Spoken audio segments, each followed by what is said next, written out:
Professor JV, diante do quadro atual de decadência da eclesialidade protestante, o Dr. C.S. Lewis também usaria o chicote contra as igrejas, como usou Jesus contra o sistema mercenário do Templo de Israel? Sim, amigo. O que está ocorrendo é o seguinte.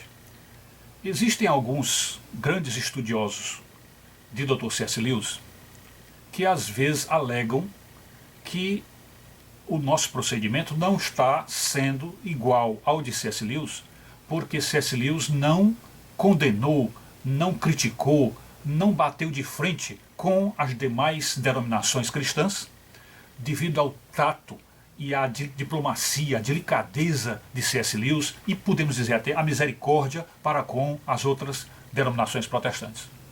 Pois bem, então C.S. Lewis não fez essa crítica, ele não bateu de frente com esse pessoal. E então os críticos que trazem essa mensagem sobre nós, dizendo que nós batemos de frente, dizem então que nós não estamos seguindo o pensamento de Lewis. O problema é que nós precisamos nos lembrar que C.S. Lewis morreu em 1963. E, portanto, quando ele morreu, ele não teve a oportunidade de ver com os próprios olhos o que é uma igreja universal, o que é uma igreja mundial do poder de Deus.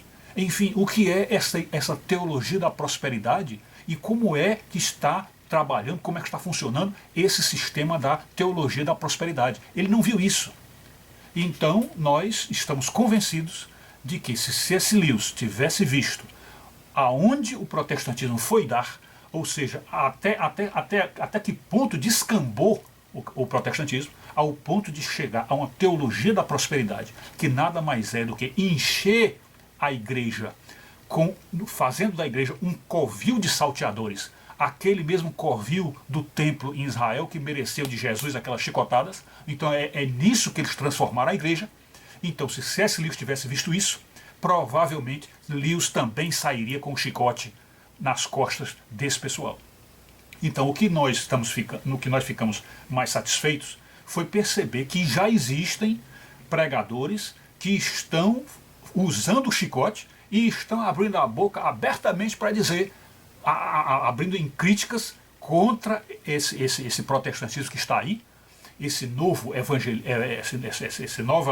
nova onda de igrejas evangélicas, que na verdade são uma distorção do evangelho, não estão fazendo a vontade de Deus, não estão cumprindo as determinações do evangelho e, portanto, até envergonhando o nome de Deus. E pregadores que falam isto abertamente, que você vê assim, sem nenhuma restrição, sem nenhum freio na língua, é, por exemplo, o grande pastor Caio Fábio. Então, quando você ouve o pastor Caio Fábio, sobretudo quando ele diz que no começo da pregação dele, ele ainda dizia na época para uma pessoa que procurava ele, querendo saber onde essa pessoa se situaria em termos de igreja, de religião, ele diria, olha, procure uma igreja evangélica mais próxima da sua casa. Isso ele ele diz que dizia isso com a maior tranquilidade, com a maior segurança, olha, procure uma igreja evangélica mais próxima da sua casa.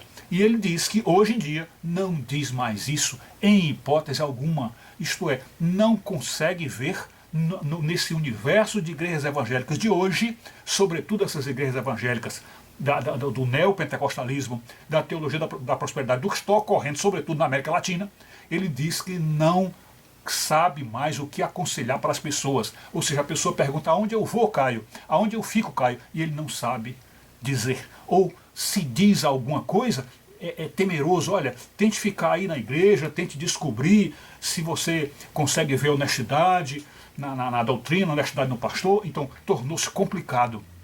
E isto, em palavras mais claras, palavras mais populares, é o quê?